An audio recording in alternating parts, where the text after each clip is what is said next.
Google stock is down over 6% in the past 5 days. And on today's episode, we're going to try to understand what are some of the bearish cases for Google right now. I also want to share my thoughts of why this is bullish, especially because the company is one of the cheapest big tech out there. But let's take a closer look in today's episode. Make sure to hit the thumbs up, make sure to hit the subscribe button, check out the pinned comment for special offer at fool.com/Jose and for my semiconductor earnings ebook. I want to thank the Motley Fool for sponsoring this video and check out fool.com/Jose for the 10 best stocks to buy now. With that link, you get a promotional offer for the subscription service. Now, let's continue with today's episode. Alphabet right now in the past 5 days is down over 6%. We're going to try to understand what's happening in a bit, but we can see year to date, the stock is not doing bad, right? The stock is up over 21%.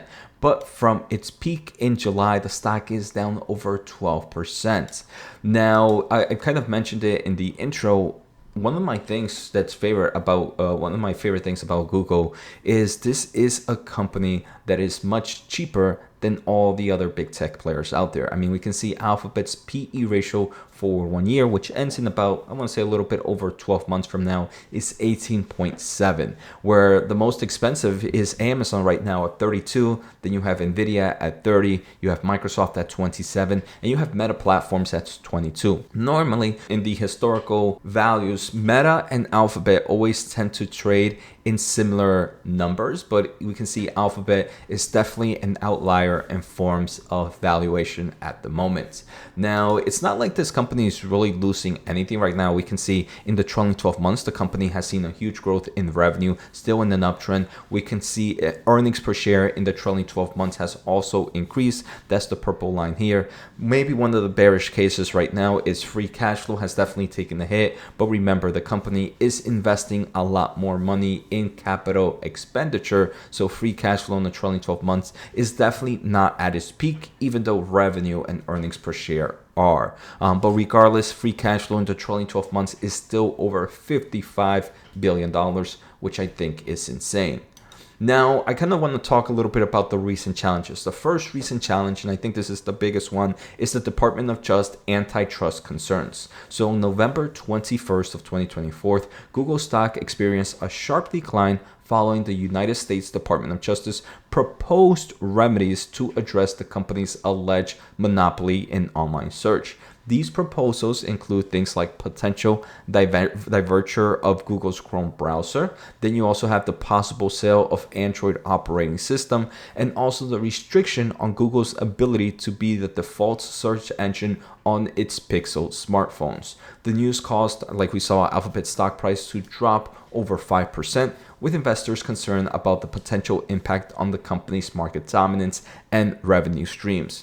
Now, obviously something like this it is coming out now, would take a long time. And Google has to be able to showcase that, hey, look, they don't really have a monopoly in this space. For example, I mean, I think the two ones that I would definitely believe have low, from my opinion, right? And I'm not a legal expert, but would be the possible sale of the Android operating system, right? There's huge competition in this space. There's Apple, right? With a huge amount of market share in that space as well. And then the restriction on Google's ability to be the default search engine on its Pixel smartphones. I think that one's also not too big because there's a lot of different phone companies out there, right? There's Pixels, there's Samsung, there's Apple, and the list goes on. I'm pretty sure there's so many others. So Pixel is such a small portion of that pie in the phone business. So I think those two are ones I would really shake off.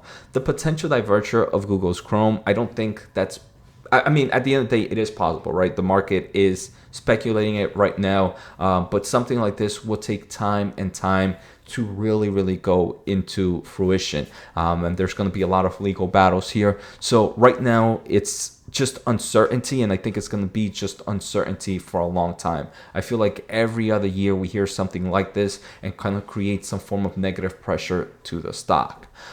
So obviously something to be concerned of, and I think here's where, as an investor, you have to choose a side. Hey, is this something that you believe will happen, or is this something that you don't believe will happen? So personally, I would be bullish in Google. I own Google. I'm not buying at the moment, but you guys know me. I'm super bullish in the semiconductor space, and that's where I'm putting a lot of my money in right now.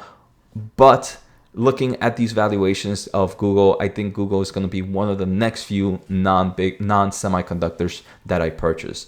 The other big issue is the AI competition, right? So AI competition is increasing. Investors are also kind of getting that uncertainty of Google maybe losing out market share to the AI player. I mean, one of the big ones is Perplexity, right? Perplexity with their Search AI, Google Search AI, Google-like product. I use Perplexity a few times. I've talked about it in previous episodes. My top two AIs to go on a daily basis are ChatGPT and Claude. Claude being my favorite. But this kind of information that we found about the recent challenges here affecting Google with the Department of Justice and here the AI competition, this is actually from Perplexity. And there's a lot of more information here, but I wanted to get kind of a quick search of understanding all the facts right now. So Perplexity is definitely one that just from here I am using, but regardless, I use Google on a daily basis as well.